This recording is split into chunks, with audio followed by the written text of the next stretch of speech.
Young guy, get why? Let's see, Shush now. Do you know how fruitful my womb is? In another 3 years, when I'm 66, I could drop another one. Is they loading? 63. I'm grateful for God. He gave me the fruit of the womb. See, marry young guy, get why? Let's see, Èmi náà I am shy. Fídíò yìí fún alẹ́ rẹbẹ ni. Alẹ́ rẹbẹ lọ́kọláya. Mo fẹ́ kí mo fẹ́ kí ọkọ àti ìyàwó kí wọ́n wà in a relaxed mode. Ẹ gbàgbé gbogbo bó ṣe ń ṣẹlẹ̀, ẹ gbàgbé sorrow, gbogbo bó ṣe ń ṣẹlẹ̀ yóò ti jẹ́ ká gbàgbé ara wa. Ẹ gbàgbé gbogbo bó ṣe ń ṣẹlẹ̀ eléyìí ìwọ àti ìyàwó rẹ ẹ wà nínú yàrá ní alẹ́ rẹbẹ. Fídíò yìí láàrin a younger man àti older person ni. Láàrin younger person àti older person. Ṣé mo pé mo ṣe fídíò kan jọ yẹn? Mo ní ẹ bá wa wò ó ṣe.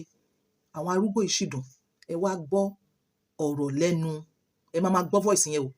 Tí mọ́mì kan tó narrate àjọṣepọ̀ láàrin òun àti younger person. Ìdí fídíò yìí òun ni pé ìwọ ọkùnrin ni ẹ́, obìnrin ni ẹ́, tó desire ọmọ bíbí. Bóyá ìwọ obìnrin ò lọ́kọ, like something just happened. O gbàgbé ara or something just happened, maybe a spiritual something. O kàn ṣáà wá gbàgbé ara ẹ̀. O ò tí ì lọ́kọ rí. O dẹ̀ ti above 40, above 50, above 60. Ó ṣẹ̀ṣẹ̀ wá sọ sí lágbára pé ó máa nídìí láti bímọ. Bí àgbàlagbà náà tó jẹ́ wípé maybe you were into a far course. Òun study ní professional ní òun study, ó ti gbàgbé àti marry. Àsìkò tó yẹ kó marry, o ò rí obìnrin. Tó yẹ, ó wá ti ń consider nísìn, ó dẹ̀ tí ì lọ́mọ. Àgbàlagbà dẹ̀ ní ó ti wọ 60. Whatever way, what reason ó lè jẹ́, bẹ́ẹ̀ ẹ ṣáà ti rí pé àgbàlagbà ní tẹ́ ẹ desire ọmọ. Ọmọdé ni kẹ́ ẹ lọ wá o. Ìwọ mọ̀mọ́ ni ẹ, o fẹ́ bímọ. Ọmọdé younger version ni kó lọ wá. Yes!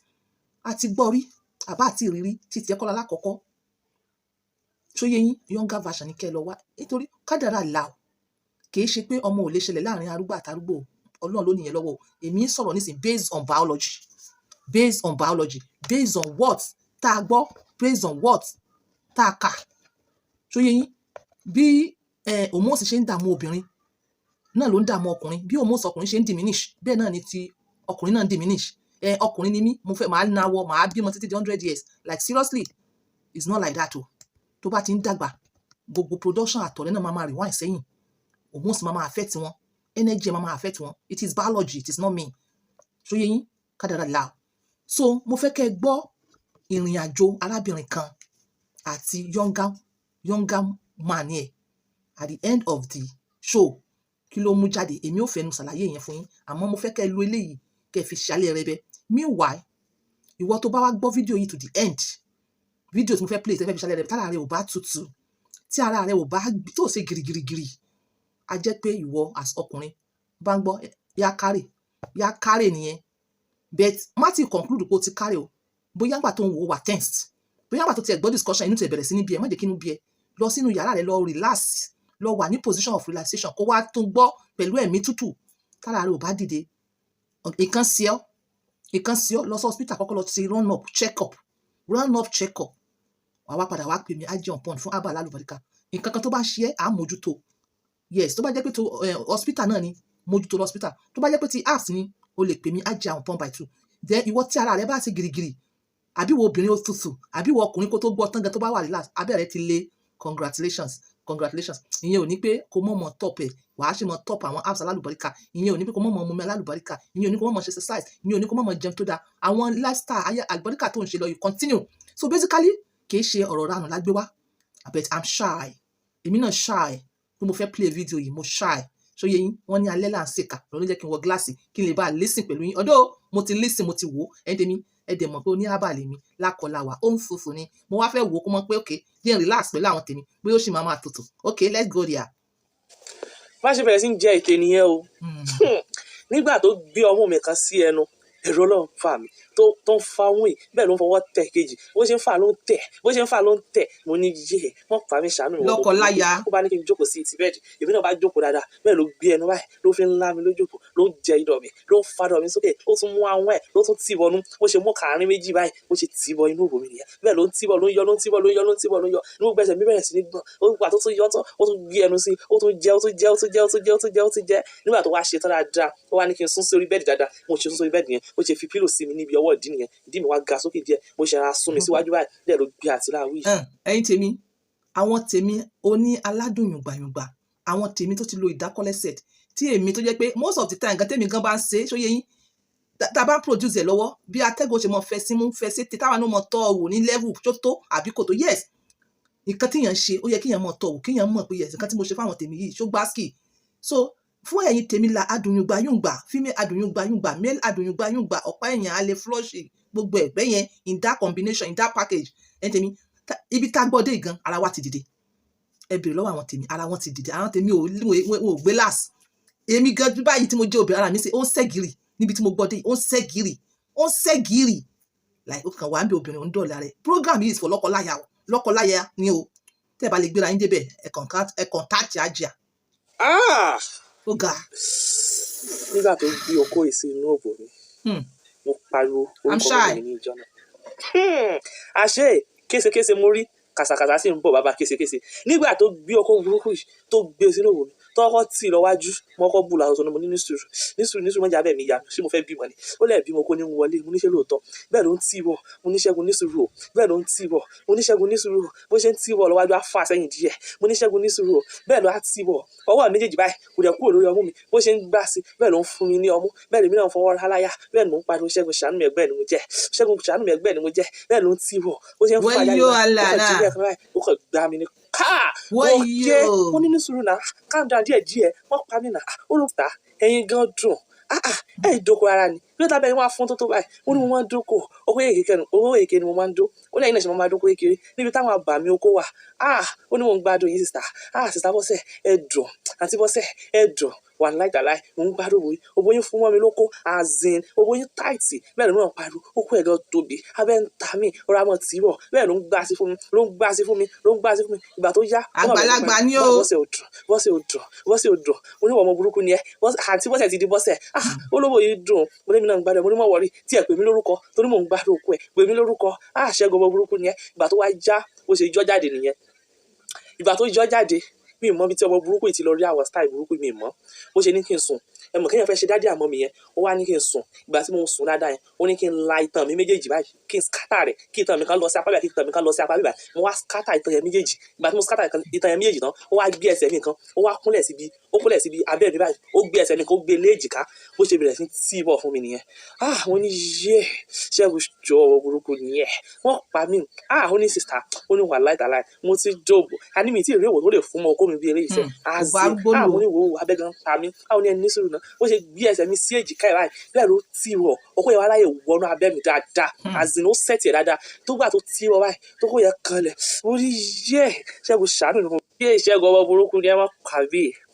Ó ní sista, ó ní ẹ̀wọ̀n kan tó ṣẹlẹ̀ mú ọkọ. Mo ní mo mú ọkọ má wọrí. Bó ṣe yọ báyìí, bó ṣe sùn síbi orí bẹ́ẹ̀ tó fẹ́yìn lé báyìí, mo ṣe gbé ẹnu sí ni. Mo ṣe bẹ̀rẹ̀ sí mú nìyẹn. Bẹ́ẹ̀ ni mo ń fi ahọ́n mi báyìí ni mo fi ń ra orí ẹ̀. Màá tún gbé ẹnu sí, màá tún fà wá sí òkè, màá tún fi ahọ́n mi, màá tún fi ra orí ẹ̀. Okó yẹn gan kún mi ní ẹnu tó jẹ́ pé àlòkù yẹn tóbi. Nígbà tó wáyé wá ní kí n kúnlẹ̀, kí n ká ọwọ́ mi méjì báyìí, kí n ká sí orí bẹ́ẹ̀dì, kí n yọ̀dí sí ẹ̀yìn báyìí. Mo ṣe yọ̀dí sí ẹ̀yìn báyìí tó gbé bàbá wọlé láti ẹ̀yìn. Ó ní Ṣẹ́gun wà láìdàláì okú ẹ̀ bàbá ọdún mi tó dókó mi mọ́. Tó gbé wọ láti ẹ̀yìn báyìí, ó wá ń sá eré, ó bẹ̀rẹ̀ sí gbá fún mi pápápápápápápápápá. Òun mi ti gan ti há mi lè ké mọ́. Bẹ́ẹ̀ ni mò ń gbé kè tó ń gbá wọlé. Bẹ́ẹ̀ lọ́wọ́ ẹ̀ méjèèjì kúrò níbi ọmú mi tó náwó síwájú báyìí, tó gbá ọmú mi báyìí, tó ń gbá wọlé pápápápápá. Abẹ́ ti ta mí.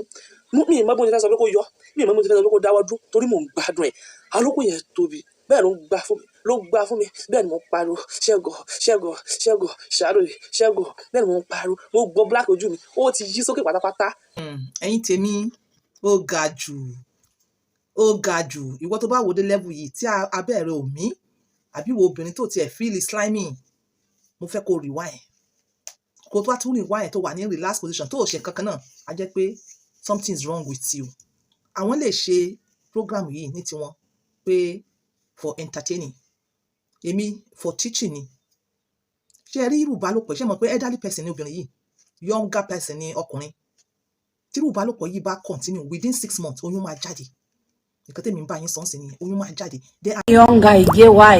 Let's say you please, senior me. Shush now. Do you know how fruitful my womb is? In another 3 years, when I'm 66, I could drop another one. Is they loading? 63. I'm grateful for God. He gave me the fruit of the womb. See, marry young guy, get why? Láti yí Kristi sínú mi. Then aside from that, ẹ̀yin ó rí i pé despite pé ó jágbàlagbà, ó sì ní positive vibes lórí ìbálòpọ̀, obìnrin yẹn sì ń gbádùn ìbálòpọ̀, kò jẹ́ kó kú pátápátá. Ìyàwó ilé ni ẹ́ nítorí pé ó ti wọ 50, ó ti kú tán pátápátá. Kò wù mí mọ̀, ìyẹn máa ń kọ́ ni, ọkàn yẹn nìyẹn ó sọ̀kalẹ̀ síbẹ̀. I'm telling you, ọkọ rẹ̀ ò sì ní wò ta, because as at that age, pẹ́pọ̀ tó ní ọkọ àgbàlagbà, like ó ti ń rí ọkùnrin ò ní fi bẹ́ẹ̀ wò ta mọ́. Ìwọ nìkan ni ẹ̀dùn máa gbádùn ayé yín, inú yín máa dùn lọ. Obìnrin yìí despite her age, ẹ wo bó ṣe ń gbádùn ìbálòpọ̀ bí young person. Ìyẹn ò ní irú eléyìí níyàwó fún ọkùnrin tó like ìbálòpọ̀, kínú ẹ̀ mọ̀ dùn. Báwo ni yóò ṣe mọ̀ gbàdúrà kádùá mọ̀ gbà pẹ̀lú orú nǹkan báyìí? Àdúrà máa gbà because ọkàn kan lọ́kọ àti ìyàwó máa ní síra wọn. Then meanwhile, àwọn nítorí pé àwọn gbádùn ìbálòpọ̀, wọ́n emphasize like ó tóbi. Yes, kì í ṣe gbogbo obìnrin ló like kí nǹkan ọkùnrin tóbi. Ẹ má ṣì mí gbọ́, apps alálùbáríkà tí mò ń tà fáwọn èèyàn, ó help àwọn èèyàn pẹ̀lú size wọn. Bẹ̀mí máa sọ kinní kan fún àwọn èèyàn. Size tọ́lọ́run fún ẹ náà ni. Kinní kan ṣẹlẹ̀ sí ẹ, o lè máa mọ̀, ó lè jẹ́ pé àti kékeré òun ló fà tó fi kéré. So apps yẹn tó máa help size yẹ, but why emphasizing size? Irú ọkùnrin yìí, even tó bá ní size kékeré, ẹ̀yin rí pé ó ní action. Ẹ rí nǹkan ọmọkùnrin mi báyìí gbà mí báyìí, ẹ rí okó mi báyìí gbà mí báyìí. Kékeré ni, àmọ́ energy tó máa possess, ó lágbára. So ìwọ tó bá sì desire pé size yẹn ṣe lè rí báyìí, o lè contact èmi Ajia. Do you understand? Gbogbo ilé tí wọ́n á mú wá, it is not all about pé ẹ wá ra jà, ẹ wá ra gbẹ, ẹ wá ra o. Èèyàn kan gan ló já mi sí Ajia, product yín da. Ẹ máa sábà ṣe ìpolówó, ẹ máa ṣe ìpolówó. So yẹ yín, so ìdí ẹ̀ nìyẹn tẹ́sí pé mo máa ń sọ̀rọ̀ product. Otherwise, recommendation yẹn gan is ó tó jẹ, mo dúpẹ́ lọ́dọ̀ Ọlọ́run. So mi ò fẹ́ kí obìnrin kan wà, kó kan wà like, kò tiẹ̀ mọ mínì tó fi wà nínú ìgbéyàwó. Obìnrin míì báyìí wọ́n wà nínú ìgbéyàwó, wọ́n kàn feel lonely. Ọkùnrin míì wà nínú ìgbéyàwó, very lonely. Gbogbo vice yóò sí bẹ́ẹ̀. Irú ọkọ àtìyàwó wo